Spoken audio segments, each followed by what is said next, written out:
Hi, everybody. Really excited to be here, and thank you, Rod, for the introduction. I think, as I was attending different panels, I was really excited to hear the dialogue between the technical people and people coming from the domain knowledge, the physicians, the clinicians, the people working in the healthcare field, and that are really eager to understand how to apply this technology to solve some fundamental problems. And I think Charles touched upon many of the practical topics, how we can, apply this technology. And to continue the remarks that John Boss made to kick off the day today, we see that things are moving in a practical direction, right? So we see maturity, we see that there are use cases that are being implemented and talked about that are geared towards production. And as we move into production, it's very important to build things on the right foundation. And as somebody who spends a lot of time talking to companies about different blockchain and DLT projects, from a practitioner standpoint, and somebody who's been around and lived multiple IT shifts and revolutions, I think it's important to apply the new and emerging technology, and especially disrupting technology such as blockchain in the right way. And I think if we were to pick on one of the key fundamentals pieces of DLT that enables it, it's identity. And we've heard from many people that identity is a very, very important topic when you talk about healthcare. So we need to use the standards and agree how do we implement identity correctly so we can really build the future. So I thought I'll open up my presentation with a question, but I think it's a very, very important question when it comes to identity, says who. To consider why that's an important question, I think we have to think about identity. So identity is actually many, many different things. So it's not just my name, where I live, but it's many different things that define who I am depending on my persona, depending on what I'm trying to do, depending on my use case. So if I go to a doctor, that's obviously my coverage, it's my medical history, maybe my diagnosis, my consent to do different things. If I'm being employed, it's obviously my credentials, who I am, what did I study, my employment history. If I'm a parent, that's certain things and so on and so forth. So there's lots and lots of credentials that I need to use when I go about my life, right? And as our lives become much more connected, much more digital, the ability to communicate about your person, who you are, and why you're entitled to certain things, why people should trust you, really depends on us presenting credentials. And when you present credentials in a digital way, you have to answer the question, says who, right? Why is that true? Why should we trust this credential? So that's very, very important fundamental question. So when we talk about healthcare, obviously, as person has multiple different personas. You can be a member of certain coverage program. You can go for treatment as a patient. You can be a consumer to buy certain devices or certain prescriptions, sort of, over-the-counter drugs.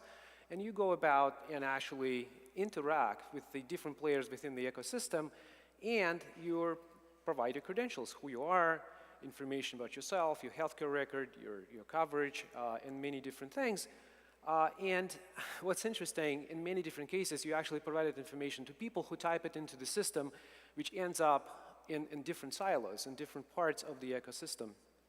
And it gets worse, because once you've done that, you basically lost control of your data, and the data becomes stale, it goes out of date, and it's being shared between different players of the ecosystem, and sometimes you don't know what's being shared, and maybe you've given a consent for somebody else to act on your behalf years ago, and you forgot about that, and the person's no longer with you. So, it's less than optimal. It actually creates lots and lots of different issues. So it reduces trust and displaces control of personal data. So how can we address that? And I think, one of the important things when they think about decentralized technology is to use decentralized technology for identity management as well.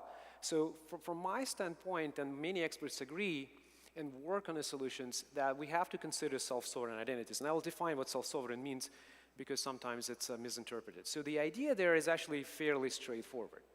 Depending on your persona, depending on your context, as you interact with the system, you basically provide the digital information, digitally signed information to different players, so which gives you access, and people can identify who you are and get access to your history. And because it's digital, because it's signed, you can create audit trail of that information. When it's been provided, you can record the fact that consent has been made, and if it has to be shared, it has to be enabled by you. It has to be enabled by that person, by your persona, and can either be enabled by you providing information directly because you own it, or you can give a key to other people to access that information so the consent and access is clear, right? So I hope you agree this is a much better state than we had in the previous picture. So obviously, many people thought about identity, and I think that we probably have one new startup every month or so now trying to create identity solutions. I think that's problematic. I think that for especially in enterprise adoption, it's very, very important that we have standards, because otherwise systems are not going to be interoperable. We might create more problems than we solve. So, and I want to introduce to Decentralized Identity Foundation. It's a group of companies that's been started about 2.5 years ago by big players such as Accenture, Microsoft, and some startups such as Evernym, Sovereign Foundation, and others. And today, it's about 80 something, more than 80 companies, I believe. And what they work on, they really try to define the standards for decentralized identities that are anchored to blockchain IDs, linked to zero trust databases, universally discoverable for people, organizations, and things. So they really cover that big spectrum. Now, what's interesting, I mean, this is obviously a consortium, and at the same time, there's a standards organization on the W3C side that defines different web standards. They have a couple different groups. One of them credential working community group, the other one's verifiable claims working group, and I explain in the next slides what they are. So basically, it's a very straightforward and simple idea, but very, very powerful. So you start with using something called decentralized identifiers, or DID, in DID documents. And these are key enabling blocks. When these people got together and started to think about it, and you have to appreciate the fact that these people, most of them come from years and years of digital identity and privacy background. And they use this knowledge to sort of see, well, how can we build a new beginning for identity for the decentralized world? And they focused on, okay, self-sovereignty, it has to be proof-based, it has to be portable, discoverable, it's going to be simple to use, right? Those are all different design goals that went into it, so it's a big effort. And what you basically do, you start with a simple identifier, which basically says the ID, then it says the discovery method, and then the actual ID of a person. And then attached to that, you're going to have a DID document, which is basically a JSON document that defines, various meta information about that ID, such as, where it's coming from, who it's related to, the public key that's used to sign things related to that identity, how you can contact that person, and many other different things. So it's very, very expandable. You can use it in a sophisticated ways, and you can discover more online on Ask Us. We will be happy to talk you through that.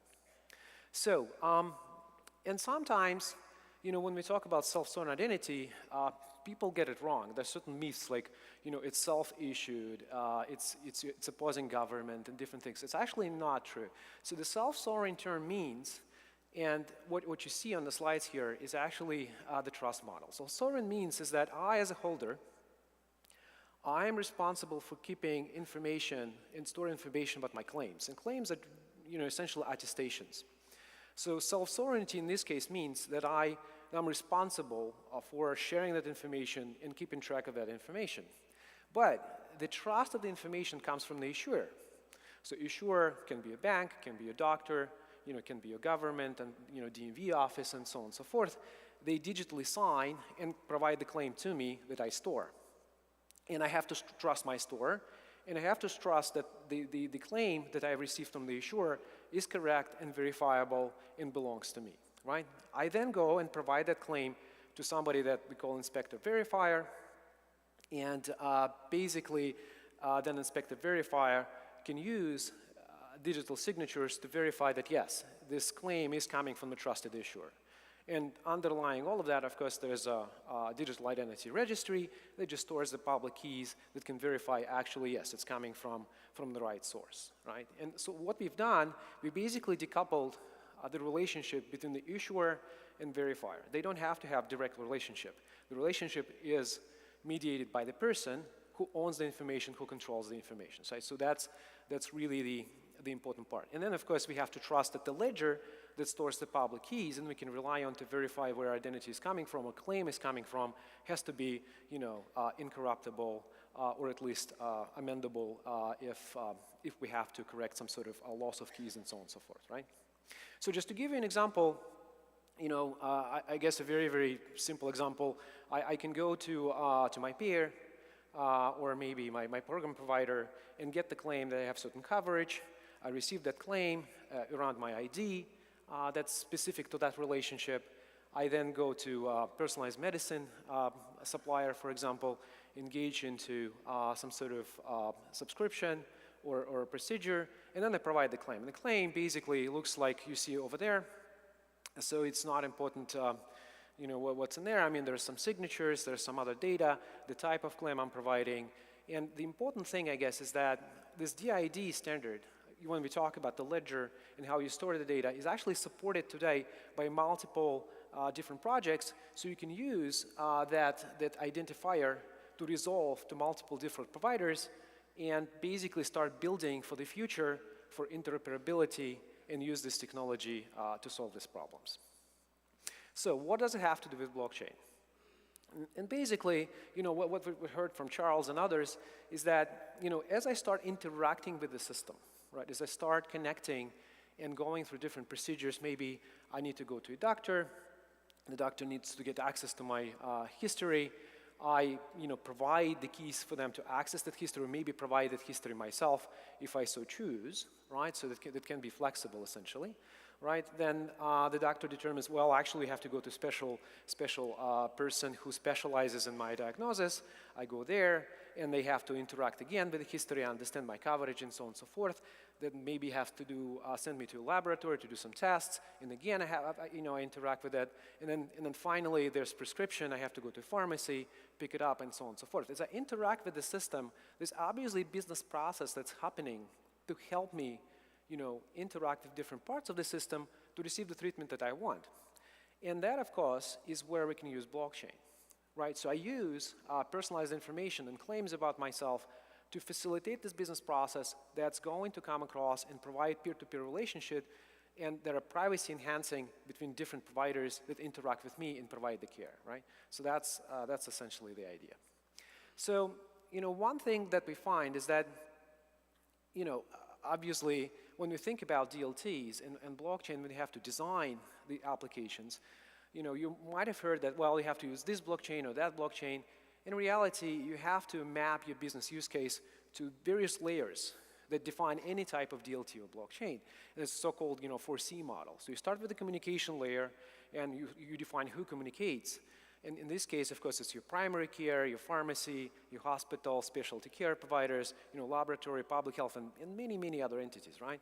What do they communicate about? That's your content layer, or you can think of it as a data provenance layer. Your health records, consumer health devices also provide some information that you actually want to manage, who sees that, so it can be very sensitive information. Lab results, general profile, maybe your genetic data, especially when we talk about new types of medicine, and finally consent, because we don't want to store the actual identity on blockchain. We don't want to store PII and PHI on blockchain, so that's very, very important. Finally, when we talk about consensus, not from technical standpoint, but from business rules standpoint, the data governance standpoint, if you will, people have to agree that transactions are correct, so they have to have the right proofs, identity of data, the patient consent, and maybe this data doesn't have to go to everybody at the same time. So we want to make sure that only the right people see it, especially when it comes to business relationship. And finally, at the very top, we have so-called smart contracts, and the way to think about them as a pieces of programmable agreement, something we can automate on top of these transactions. And that would be data access rule governance, that would be financial relationship, the charge capture, claim adjudication, billing and collections, and other different things we can add. And you can see already that here we can make the system very expandable, and that's the beauty of blockchain, but unless you have the right information about who you're interacting with, what they're entitled to, and what the right history is, you cannot really build the system. So that's why identity is so foundational to distributed ledgers. So how can we solve that? How can we make sure that identity information is not being stored on the ledger? And how can we make it productive? As we on our journey as a technology and consulting company, as we started to engage into these projects and look at different, DLT technologies out there, we basically thought, well, the good design pattern is separation of concerns. And clearly here, when we think about it, there's very clear orchestration part, right, that I've just talked about, as you interact with different parts of the ecosystem. And it's a very good use case for smart contracts-based platform, because you have rules, you have the state, you can orchestrate between different players. At the same time, you can use the identity ledger or decentralized PKI, public key infrastructure, to deal with the verifiable claims, with identity, with public keys, and so on and so forth. And at the same time, various players will still have their own systems. They'll still have the private data stored. It's just the way for them to participate, to add information to the rules and state. And then identity and different claims, they serve basically as checkboxes. In the smart contracts, they make sure that everybody follows the same rules. So in that system, of course, becomes very, very expandable.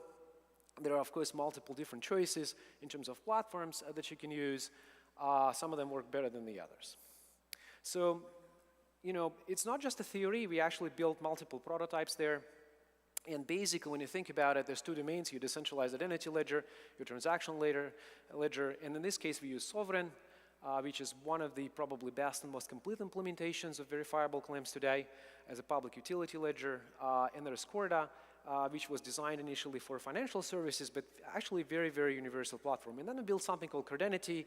You see it at the bottom there. That's an open source technology that allows these two ledgers to coexist and talk to one another. And the application that we've built is basically a personalized medicine application where a person has a cancer, unfortunately. They have to go and supply their genetic material for a therapy center. It's a very expensive procedure, so the patient has to basically have a confirmation from insurance company that they're going to cover it. So he gets that credential that the person controls. So using that credential, he basically goes to the treatment center that's also authorized to deal with that person.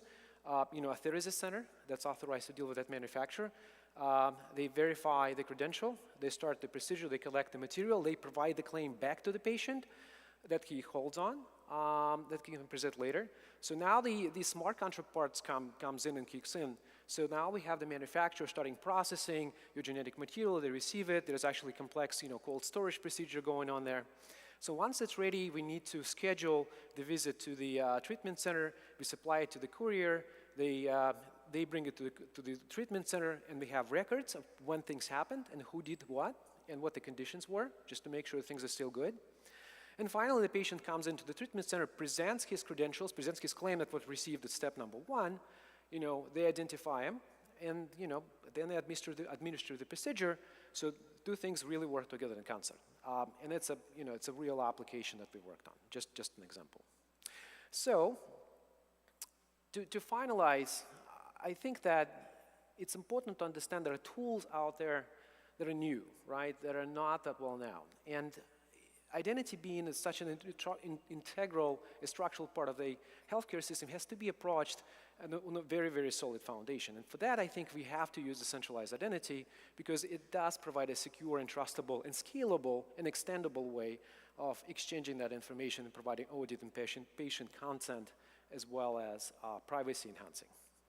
And of course, it might sound all very, very radical, and that's why I have Elon Musk there, because I think as we build radical systems based on radical technology, we need to have radical approaches and basically charge forward. Pretty much like Musk did with the electrical cars. Nobody believed him. Nobody believed it's possible to build a new car with a radical sales model, with a radical technology manufacturing model. But he just did it because it was very, very important. He used the right technology. He did not compromise. And I think for us to really reap the benefits that we talk about today and will talk about today, and yesterday and talk about today, I think it's important to think outside of the box and use the right tools, the right combination of technologies that do exist, and work together to make this reality happen. So thank you very much.